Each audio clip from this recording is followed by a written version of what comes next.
Japan, a pacifist nation, is in danger. It has yet again found itself surrounded by regional tensions, escalating violence and military pressure. To the north, Russia, a militant aggressor. To the west, North Korea, armed and recklessly unpredictable. And to the south, China, increasingly powerful, territorially ambitious, and poised to challenge the international world order. And at the center of it all, the looming question: can Japan still depend on the United States for protection? Welcome to Living History.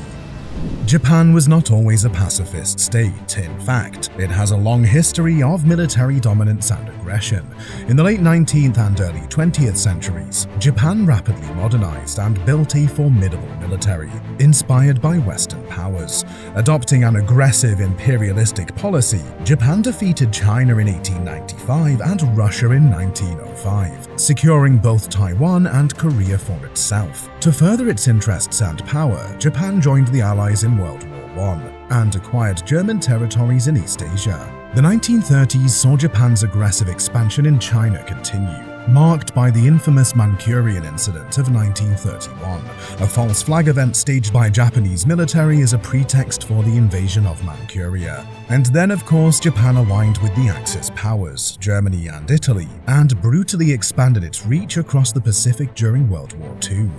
It was only in the aftermath of the 1945 Hiroshima and Nagasaki nuclear bombings that Japan decided to lay down arms and change its ways. It adopted a new constitution in 1947, known as the Peace Constitution, and renounced war as a means of settling international disputes, and prohibited Japan from maintaining military forces with war capabilities. This is, however, when things start to get interesting.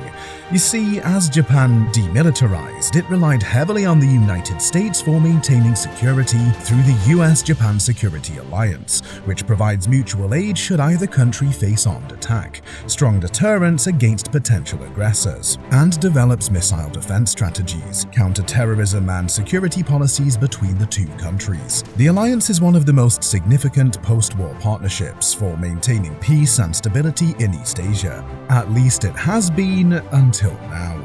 This all changed on December 16, 2022, when Japan dramatically overturned its decades-long policies of military restraint in the face of what it calls the undeniable and formidable challenges in the region. Military spending was doubled, adding over $300 billion to its defense budget with the purpose of acquiring and developing counter-strike strategies, which would now enable the Japanese military to retaliate on enemy territory. This historic shift indicates a volatility in the region that has been steadily building in the post-war era and has implications for the whole world. But what exactly sparked this change of tact? Was it really the escalating tensions in the region, or was it an increasing distrust of the United States as a reliable partner? Let's take a step back in time to 1998, when North Korea test-fired a missile directly over Japan.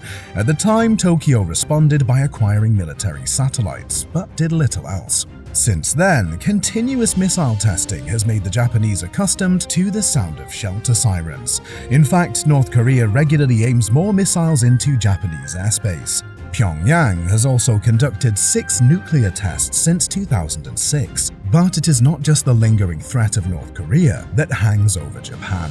Japan and the US consistently talk about working together. However, when it comes to China's growing role, their views start to differ.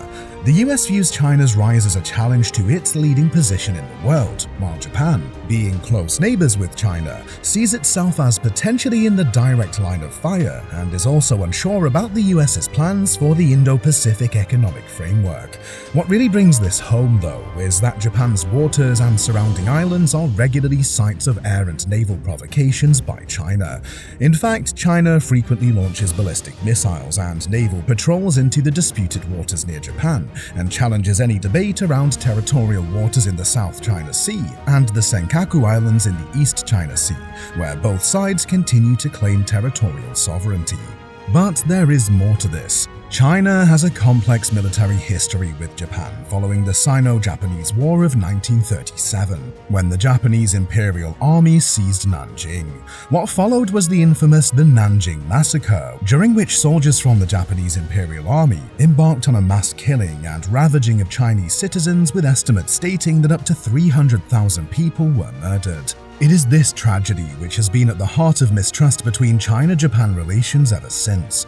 Perhaps this is also why Beijing responded to Japan's recent military overhaul through its historical wounds, claiming that Japan is returning to the dark violence of its military past. Still, under former Prime Minister Shinzo Abe, Japan-China relations thawed while remaining competitive. The two governments reached a joint statement on comprehensive promotion of a mutually beneficial relationship based on common strategic interests, and expressed support for China's Belt and Road (BRI) trade initiative, albeit conditionally. However, as the project continues to unfold, and more countries grow skeptical of China's intentions and weaponizing influence, Japan has doubled down on its own security concerns, and bilateral relations with China appear to be in decline once again. This is deepened by the fact one of its closest neighbors, Taiwan, is under increasing aggression from China, who claims it as its own territory. The possibility of war against Taiwan has the Western world watching closely, but it is Japan that is most concerned about a military confrontation with China on its doorstep. This is even more so as Japan strongly supports Taiwan's sovereignty, particularly because its democratic independence is vital for its own national security. If Taiwan were to be reclaimed by China, that would place Chinese military dangerously close to its outer islands, and just over 1,000 miles from the southernmost cities on the mainland. To Japan, this is becoming a potentially existential threat from China, which has been acting increasingly bullish. Still, Tokyo has undoubtedly hesitated to stray from its long-standing peacetime legislation, but as threats in the region grow, public opinion has softened towards preparation for military action. Russia's invasion of Ukraine marked a particular tipping point in its security policy. As Ukraine entered battle with a nuclear country to defend and protect its democracy, it was a sentiment that resonated with many Japanese, who see a similar threat unfolding around them. Prime Minister Kishida boldly stated that Russia's invasion of Ukraine had undermined the very foundation of the international order, and that Japan's own safety and sovereignty could be at risk, as it marked the complete end of the post-Cold War world. He warned, if we let this unilateral change of the status quo by force go unchallenged, it will happen elsewhere in the world, including Asia. This unexpectedly direct criticism of Russia shows just how much Japan's leaders have realized they have been left with little choice but bold and decisive action.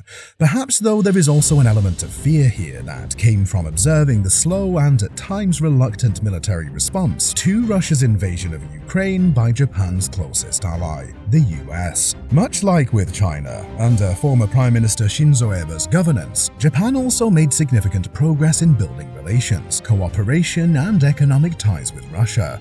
In fact, Abe hoped that his government's courtship of Russia, during which he personally met Putin 27 times, would help negotiations with Moscow over a long-awaited peace treaty between Japan and Russia, leading to the return of the four southernmost Kuril Islands. However, Japan's hopes that Russia might return the islands were effectively crushed in July 2020, when Russia amended its constitution to ban all territorial concessions. Essentially, Japan is like the nice guy everyone thinks they can take advantage of, forgetting that niceness isn't weakness.